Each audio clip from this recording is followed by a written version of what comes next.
26/11 के मास्टरमाइंड तहव्वुर राणा के भारत आने को बड़ी कामयाबी के तौर पर देखा जा रहा है। अब उस पर हिंदुस्तान में केस चल सकेगा, उस पर कार्रवाई हो सकेगी। इस पर बात करने के लिए हमारे साथ कमांडो सुरेंद्र हैं, जो उस रात भी वहां थे जब गोलियां चल रही थी, बम चल रहे थे और आतंकी कहर बरपाने की कोशिश कर रहे थे। 166 लोगों की उन्होंने जान ली, लेकिन कमांडो सुरेंद्र भी वहां पर मौजूद थे। कमांडो, सबसे पहले तो आपका रिएक्शन, क्योंकि ये जो मास्टरमाइंड है, इसी की वजह से 166 लोगों की जान गई। सिविलियंस ने अपनी जान गंवाई, सैनिकों ने हमारी जवान गंवाई, कमांडोज ने हमारी जान गंवाई। अब वो वापस आया है, भारत लेके आया गया है उसको। किस तरीके से देखते हैं? ये देश के लिए सबसे बड़ी उपलब्धि है और मैं देश के माननीय प्रधानमंत्री, देश के गृह मंत्री अमित शाह जी और नरेंद्र भाई मोदी जी का भी धन्यवाद करता हूं। अमेरिका के राष्ट्रपति का भी जो है ना धन्यवाद करता हूं, जिन्होंने आतंकवाद के ऊपर जो है ना लगाम कसने के लिए बहुत बड़ा कदम उठाया है। और ये आतंकवाद ही पाकिस्तान के मुंह के ऊपर भी तमाचा है। इस 26/11 के हमले का जो मास्टरमाइंड ताबूर राणा है, वो पूरी प्रक्रिया के अंदर सबसे पहले उन्होंने आके यहाँ पर रेकी किया। वो पूरा घूमा, यहाँ लखनऊ घूमा, आगरा घूमा, हापुड़ में किया, दिल्ली रेकी किया, मुंबई रेकी किया। और रेकी करने के बाद और वो पूरा प्लानिंग बना के यहाँ पे जितने उनके आतंकवादियों के स्लीपर सेल थे उनसे मिला, किन किन लोगों के साथ उसने प्लानिंग किया। फिर वो पाकिस्तान जाने के बाद वो हमला किया गया। हमला लॉन्च कराने से लेके और आखिरी तक उन आतंकवादियों को डायरेक्शन देने में ताबूर राणा का हाथ था। क्योंकि ये सवाल आपसे इसलिए, क्योंकि आप न सिर्फ एक सैनिक के तौर पर, कमांडो के तौर पर वहां थे, आपने उनको मारा भी, लेकिन सबसे बड़ी बात कि आप खुद भी विक्टिम रहे। आपके शारीरिक रूप से आपको बहुत नुकसान भी पहुंचा उस पूरे घटनाक्रम में। तो उसको अगर एक विक्टिम के तौर पर आप याद करें तो, कि अगर एक ऐसा शख्स जिसने साजिश रची और इस तरीके से घटना को अंजाम दिया, अगर वो हिंदुस्तान में अब उस पर कार्रवाई होगी तो किस तरीके से? मैं ये देखता हूँ कि विक्टिम की तरह जब उसको हिंदुस्तान के अंदर उसके ऊपर केस चलेगा और जो हमारी न्यायिक प्रक्रिया के तहत जब उसको फांसी के फंदे पर लटकाया जाएगा तो हम सब लोगों को बहुत खुशी होगी, देश के लोगों को भी बहुत खुशी होगी। और देश ही नहीं, उस हमले के अंदर 18 देशों के लोग मारे गए थे। अमेरिका के भी लगभग 8 आदमी उसके अंदर हमले में मारे गए थे। तो ये जो बहुत बड़ा निर्णय लिया है। और दूसरी तीसरी चीज़, अब आने वाले समय के अंदर लंबे टाइम में भी कोई भी आदमी आतंकवादियों की मदद करते हुए डरेगा, क्योंकि कभी भी हिंदुस्तान ताबूर राणा की तरह जैसे पकड़ के लेके आए हैं, और अब ताबूर राणा तोते की तरह बोलेगा। और हमारे एनआई के लोग जो ना उससे जब पूछताछ करेंगे वो बताएगा किन किन लोगों के साथ मिला, किन किन लोगों की मदद ली, किन के साथ पैसे का लेन देन किया, कौन नेता इसमें शामिल था। क्योंकि यहाँ पाकिस्तान का विदेश मंत्री उस दिन यहाँ आया हुआ था, कुरैशी साहब यहाँ रुका हुआ था। पहले कुरैशी साहब को यहाँ से भेजा गया प्राइवेट चार्टर से, और एनएसजी को एयरपोर्ट के ऊपर रोका गया। घंटों एनएसजी क्यों रुकी, वो सब जो कारण है वो निकल के आएंगे। और इसमें और भी कड़ियां जुड़ेंगी, तार बर तार, परत दर परत खुलती चली जाएंगी। कुछ अपनी घटना याद आती है, क्योंकि आपने उस दिन उस रात जब निकले थे यहाँ से, उसके बाद का कुछ मंजर याद आता? बिल्कुल, अब जब आपने याद दिलाया तो सारी चीज़ें वो आंखों के सामने हैं। और आम आदमी का भी मैं कहूँगा क्या हाल होगा वैसी घटना देखेगा। मेरे अपने रोंगटे भी अभी जो ना आपसे बात करते हुए खड़े हो गए। वहाँ देखा तो लाशें ही लाशें थी उस होटल के अंदर, खून ही खून था। किस तरीके से युवाओं को मारा गया था, महिलाओं को मारा गया, छोटे छोटे बच्चों को भी जो ना उनके ऊपर भी कोई दया नहीं की, उनको भी मारा गया। और किस तरीके से वहाँ बहनों की असमत लूटी गई, उसका मैं बयान नहीं कर सकता हूँ। पर जो है ना, जब देश ने, हिंदुस्तान ने एनएसजी कमांडो के ऊपर विश्वास किया, अब भाई एनएसजी कमांडो लगाओ, हम पहुँचे। हम लोगों ने आधा घंटा के अंदर ओबराय होटल का ऑपरेशन खत्म किया, 2 आतंकवादियों को मारा, बंदी लोगों को बचाया। 15 मिनट के अंदर जो नरीमन हाउस का जो ऑपरेशन था, वहाँ 2 आतंकवादियों को मारा और उनको छुड़वाया लोगों को। हमारे हवलदार गजेंद्र जो नरीमन हाउस के ऑपरेशन के अंदर शहीद हुए, 2 बंदों को वहाँ पे चोट लगी, 2 को ओबराय होटल में चोट लगी। एक बंदा हमारा ताज होटल में, मेजर उन्नी कृष्ण साहब हमारा टीम कप्तान था, वो शहीद हुआ। और 7 बंदों को हमको चोट लगी। तो वो हमला जो लगातार हम लड़े, 26 तारीख को, 27 तारीख को सुबह हमने लॉन्च कर दिया, हेलीकॉप्टरों से ड्रॉप हुए। उसके बाद हमने लोगों को जब निकाल रहे थे, अलग अलग लोग अपनी कहानियां बता रहे थे, तो पहले न्यू ट्रंट ताज को क्लियर किया, फिर ओल्ड ताज के अंदर शुरू किया। 7वीं मंजिल से लोगों को निकाला, 6ठी से। आतंकवादी एक जगह से दूसरी जगह भागते रहे, जहाँ से कोई फ़ोन आ रहा था तो फ़ोन के माध्यम से भी हम लोग जो है ना उस कमरे से उस बंदे को ढूंढ के निकाल के लेके आ रहे थे। और मैं यहाँ कहूँगा मीडिया का बहुत बड़ा रोल रहा है। मीडिया के साथियों उन्होंने भी जो आप जैसे बहादुर साथी थे अपनी जान के ऊपर खेल के उन्होंने पूरा लाइव इसको कवर किया। उसमें मीडिया के साथियों को भी चोट लगी, गोलियां लगी, पर वो पीछे हटे नहीं, डटे रहे वहाँ पे। अब आपको लगता है कि जो शहीद हुए, जो सिविलियंस मारे गए, अब हर किसी को इंसाफ मिलने का वक्त आ गया है, क्योंकि हेडली को अमेरिका और अब यहाँ पर जो है तहव्वुर राणा जो कि मास्टरमाइंड था, हिंदुस्तान में उसको सजा मिल पाएगी। बिल्कुल, ये बहुत बड़ी उपलब्धि है और उससे जो ना जो भी विक्टिम है उन सबको न्याय मिलेगा, क्योंकि जो आतंकवादी थे वो तो मारे गए। उससे तो कसाब को तो बहुत कम चीज़ों की डिटेल जानकारी थी, इसको डिटेल जानकारी का पता है और ये सारी जानकारी देगा। और उस हमले के अंदर जब हम लड़े तो मैंने हमारी टीम ने 4 आतंकवादियों को ताज होटल के अंदर मारा, 2 आतंकवादियों को मैंने ताज होटल में मारा, 627 आदमी को रेस्क्यू किया। तो वो बहुत बड़ी घटना, ये समझो 166 लोगों को मारना और हजारों लोगों को जख्मी करना, ये अपने आप में जो है ना इसका कोई व्याख्यान नहीं है, इसकी कोई ऐसे शब्द नहीं है जो इनकी भर्त्सना की जाए, इनकी निंदा जितनी की जाए वो कम है।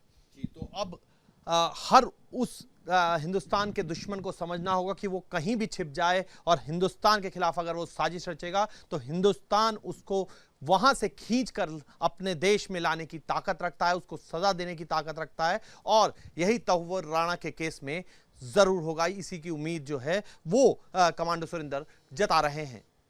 26/11 के मास्टरमाइंड तहव्वुर राणा के भारत आने को बड़ी कामयाबी के तौर पर देखा जा रहा है। अब उस पर हिंदुस्तान में केस चल सकेगा, उस पर कार्रवाई हो सकेगी। इस पर बात करने के लिए हमारे साथ कमांडो सुरिंदर हैं, जो उस रात भी वहां थे जब गोलियां चल रही थी, बम चल रहे थे और आतंकी कहर बरपाने की कोशिश कर रहे थे। 166 लोगों की उन्होंने जान ली, लेकिन कमांडो सुरिंदर भी वहां पर मौजूद थे। कमांडो, सबसे पहले तो आपका रिएक्शन, क्योंकि ये जो मास्टरमाइंड है इसी की वजह से 166 लोगों की जान गई, सिविलियंस ने अपनी जान गंवाई, सैनिकों ने हमारी जवान गंवाई, कमांडोज ने हमारी जान गंवाई। अब वो वापस आया है, भारत लेके आया गया है उसको, किस तरीके से देखते हैं? ये देश के लिए सबसे बड़ी उपलब्धि है और मैं देश के माननीय प्रधानमंत्री, देश के गृह मंत्री अमित शाह जी और नरेंद्र भाई मोदी जी का भी धन्यवाद करता हूं, अमेरिका के राष्ट्रपति का भी जो है ना धन्यवाद करता हूं, जिन्होंने आतंकवाद के ऊपर जो है ना लगाम कसने के लिए बहुत बड़ा कदम उठाया है। और ये आतंकवाद ही पाकिस्तान के मुंह के ऊपर भी तमाचा है। इस 26/11 के हमले का जो मास्टरमाइंड तहव्वुर राणा है, वो पूरी प्रक्रिया के अंदर सबसे पहले उन्होंने आके यहाँ पर रेकी किया, वो पूरा घूमा, यहाँ लखनऊ घूमा, आगरा घूमा, हापुड़ में किया, दिल्ली रेकी किया, मुंबई रेकी किया। और रेकी करने के बाद और वो पूरा प्लानिंग बना के यहाँ पे जितने उनके आतंकवादियों के स्लीपर सेल थे उनसे मिला, किन किन लोगों के साथ उसने प्लानिंग किया। फिर वो पाकिस्तान जाने के बाद वो हमला किया गया। हमला लॉन्च कराने से लेके और आखिरी तक उन आतंकवादियों को डायरेक्शन देने में तहव्वुर राणा का हाथ था। क्योंकि ये सवाल आपसे इसलिए क्योंकि आप न सिर्फ एक सैनिक के तौर पर, कमांडो के तौर पर वहां थे, आपने उनको मारा भी, लेकिन सबसे बड़ी बात कि आप खुद भी विक्टिम रहे, आपके शारीरिक रूप से आपको बहुत नुकसान भी पहुंचा उस पूरे घटनाक्रम में। तो उसको अगर एक विक्टिम के तौर पर आप याद करें तो कि अगर एक ऐसा शख्स जिसने साजिश रची और इस तरीके से घटना को अंजाम दिया, अगर वो हिंदुस्तान में अब उस पर कार्रवाई होगी तो किस तरीके से? मैं ये देखता हूँ कि विक्टिम की तरह जब उसको हिंदुस्तान के अंदर उसके ऊपर केस चलेगा और जो हमारी न्यायिक प्रक्रिया के तहत जब उसको फांसी के फंदे पर लटकाया जाएगा तो हम सब लोगों को बहुत खुशी होगी, देश के लोगों को भी बहुत खुशी होगी। और देश ही नहीं, उस हमले के अंदर 18 देशों के लोग मारे गए थे, अमेरिका के भी लगभग 8 आदमी उसके अंदर हमले में मारे गए थे। तो ये जो बहुत बड़ा निर्णय लिया है। और दूसरी तीसरी चीज़, अब आने वाले समय के अंदर लंबे टाइम में भी कोई भी आदमी आतंकवादियों की मदद करते हुए डरेगा, क्योंकि कभी भी हिंदुस्तान तहव्वुर राणा की तरह जैसे पकड़ के लेके आए हैं और अब तहव्वुर राणा तोते की तरह बोलेगा और हमारे एनआई के लोग जो ना उससे जब पूछताछ करेंगे वो बताएगा किन किन लोगों के साथ मिला, किन किन लोगों की मदद ली, किन के साथ पैसे का लेन देन किया, कौन नेता इसमें शामिल था। क्योंकि यहाँ पाकिस्तान का विदेश मंत्री उस दिन यहाँ आया हुआ था, कुरैशी साहब यहाँ रुका हुआ था। पहले कुरैशी साहब को यहाँ से भेजा गया प्राइवेट चार्टर से और एनएसजी को एयरपोर्ट के ऊपर रोका गया। घंटों एनएसजी क्यों रुकी, वो सब जो कारण है वो निकल के आएंगे और इसमें और भी कड़ियाँ जुड़ेंगी, तार बर तार, परत दर परत खुलती चली जाएंगी। कुछ अपनी घटना याद आती है क्योंकि आपने उस दिन उस रात जब निकले थे यहाँ से, उसके बाद का कुछ मंजर याद आता? बिल्कुल, अब जब आपने याद दिलाया तो सारी चीज़ें वो आंखों के सामने हैं और आम आदमी का भी मैं कहूँगा क्या हाल होगा वैसी घटना देखेगा। मेरे अपने रोंगटे भी अभी जो ना आपसे बात करते हुए खड़े हो गए। वहाँ देखा तो लाशें ही लाशें थी उस होटल के अंदर, खून ही खून था। किस तरीके से युवाओं को मारा गया था, महिलाओं को मारा गया, छोटे छोटे बच्चों को भी जो ना उनके ऊपर भी कोई दया नहीं की, उनको भी मारा गया। और किस तरीके से वहाँ बहनों की असमत लूटी गई उसका मैं बयान नहीं कर सकता हूँ।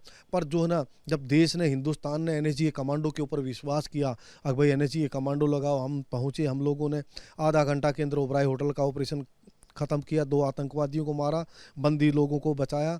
15 मिनट के अंदर जो नरीमन हाउस का जो ऑपरेशन था वहाँ 2 आतंकवादियों को मारा और उनको छुड़वाया लोगों को। हमारे हवलदार गजेंद्र जो नरीमन हाउस के ऑपरेशन के अंदर शहीद हुए। 2 बंदों को वहाँ पे चोट लगी, 2 को ओबराय होटल में चोट लगी।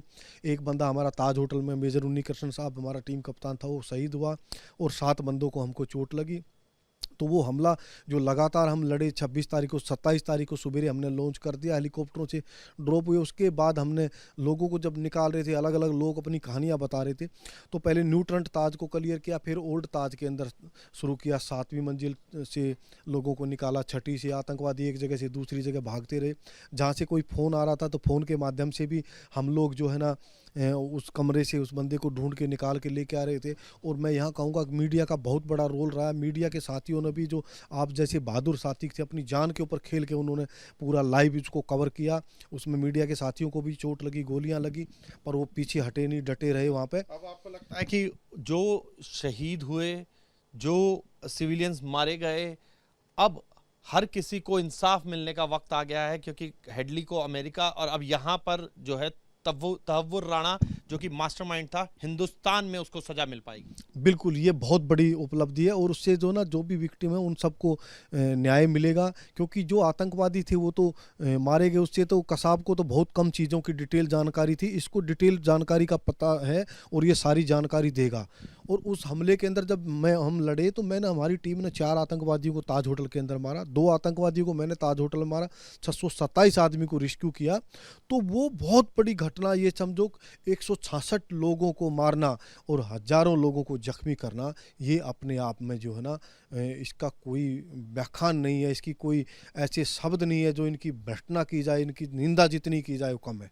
जी, तो अब हर उस हिंदुस्तान के दुश्मन को समझना होगा कि वो कहीं भी छिप जाए और हिंदुस्तान के खिलाफ अगर वो साजिश रचेगा तो हिंदुस्तान उसको वहां से खींचकर अपने देश में लाने की ताकत रखता है, उसको सजा देने की ताकत रखता है। और यही तहव्वुर राणा के केस में जरूर होगा। इसी की उम्मीद जो है वो कमांडो सुरिंदर जता रहे हैं। वीडियो जर्नलिस्ट संदीप सिंह के साथ Mohit Bakshi, News Nation, Delhi. News Nation अब व्हाट्सएप पर खबरों की ताजा अपडेट के लिए न्यूज नेशन के इस क्यूआर कोड को स्कैन करें